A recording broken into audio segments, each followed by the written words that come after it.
మక్కాలో పరిస్థితి అల్లుకొల్లోలంగా ఉంది. మక్కా పరిస్థితి ఎందుకు అల్లుకొల్లోలంగా ఉందంటే దాదాపు 110 కిలోమీటర్ల వేగంతో అక్కడ గాలులు, వర్షాలతో వరద బీభత్సం అయితే సృష్టిస్తుంది. అక్కడ దాదాపు 9 ప్రాంతాలు నీట మునిగిపోయాయి. మక్కాతో పాటు అనేక చుట్టుపక్కల ప్రాంతాలు కూడా తీవ్రమైనటువంటి ఇబ్బందులకు గురవుతున్నాయి.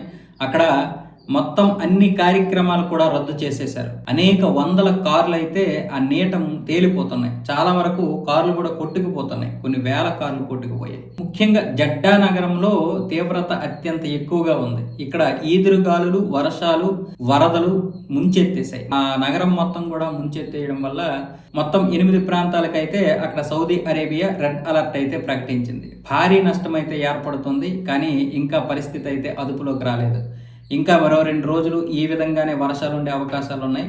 కాకపోతే రేపు ఉదయానికి పరిస్థితి అనుకూలించే అవకాశాలు ఉన్నట్లుగా అక్కడ వాతావరణ శాఖ అయితే చెబుతోంది. కానీ ప్రస్తుతానికైతే ఈ నష్టం ఎంత ఉంటుందనేది కూడా చెప్పలేనటువంటి పరిస్థితుల్లో నష్టం అయితే వచ్చింది. అసలు మక్కా మొత్తం కూడా మునిగిపోయింది.